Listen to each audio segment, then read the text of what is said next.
acknowledged landrace of canine that developed naturally in South Africa. The breed has been shaped through the process of natural selection without any human intervention and standardized breeding practice. In fact, they're one of the few primitive dog breeds left in the world.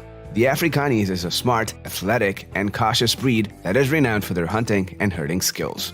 These ancient hounds have muscular but streamlined build which exerts their tremendous stamina. They're also considered one of the most prominent African guard dogs, known for protecting their home, family, and livestock. Africanis are particularly medium to large-sized canines who are extremely loyal towards their owners. Now without further ado, let's dive right into our list of top 10 interesting facts about the Africanis. But before we start our list, we'd like to take a moment to express our thanks to all the original Africani owners on this video. The video would seriously not have been possible without them. So don't forget to check out these incredible hounds from their Instagram profiles that have been linked in the description below. And now, let's begin the list. Number 1. Their history. There are many theories regarding the true origin of the breed. One such theory suggests that the Africanis descended from hounds and pariah dogs that came into North Africa with herdsmen from the east during the Stone Age. Over the centuries, they migrated with their Stone Age Bantu-speaking owners until reaching South Africa around 570 AD. There's another speculation that the breed originated from dogs pictured in ancient cave arts and on Egyptian murals. The earliest remains of the domesticated dog in Africa were found in the Nile Delta, dated to 4700 BC. It is also believed that the modern Africanis descended from the dogs of early Egypt, such as the Saluki, but not as a result of uncontrolled breeding of colonial dogs brought by settlers. Whatever the truth behind their true origin, today the Africanis still appear mainly in rural tribal communities in South Africa, where they continue with their traditional lifestyle. Number 2. They were once considered mongrels. Africanis were long valued in pre-colonial South Africa for their hardiness, intelligence, loyalty, and hunting ability. But until as late as the 21st century, the breed was dismissed as a feral or common mongrel of mixed origin. Thanks to the work of two dog experts, John Gallant and Joseph Sithole, such unfair Western stigma has been cleared. DNA testing has now confirmed that the Africanis is a distinct breed. Gallant and Sithole spent years studying and photographing these remarkable animals near homesteads while roaming the KwaZulu-Natal, a coastal South African province. They concluded that these animals were not a descendant of mongrels or a mix of various breeds thrown together over time, but members of a coherent dog race with their own distinct behavior and appearance. It was Gallant that came up with the name for the breed by combining canis, which is Latin for dog, and their origin Africa to create Africanis. In 1998, the Africanis Society was established for the protection of this unique and primitive breed. Launched by Gallant and Dr. Udo Kussel, director of the National Cultural History Museum, the society is strictly a conservation body. Its intent is not to perfect, but to conserve and maintain the breed to let them evolve naturally.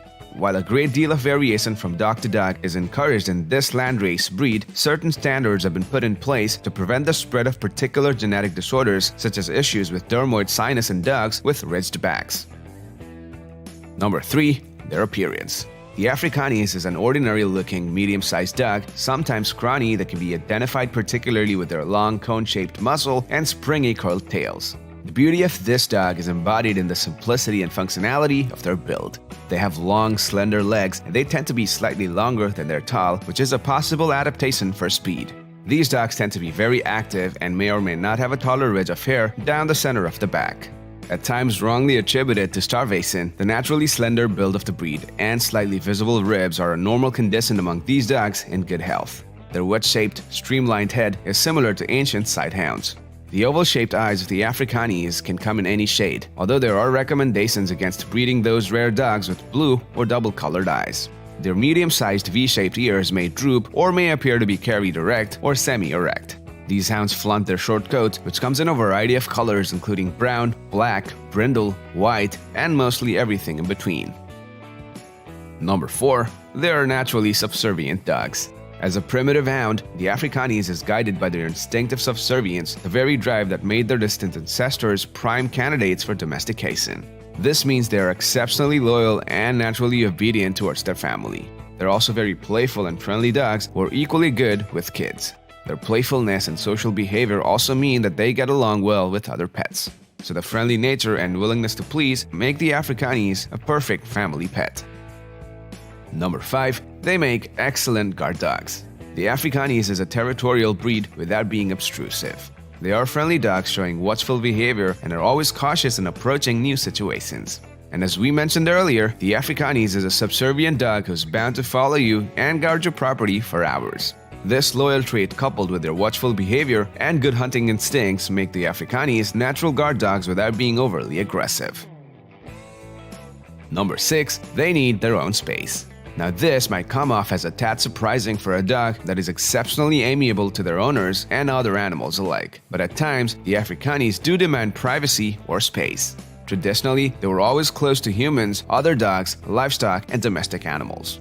But because of their background of freely roaming in and around rural settlements, they also need plenty of space. Therefore, this has created a dual need for Africanis to have space for themselves and have humans for companionship. Number 7. They have high energy levels. The Africanis is an active dog breed that has a great deal of stamina and energy. They typically need at least an hour and a half of vigorous exercise every day.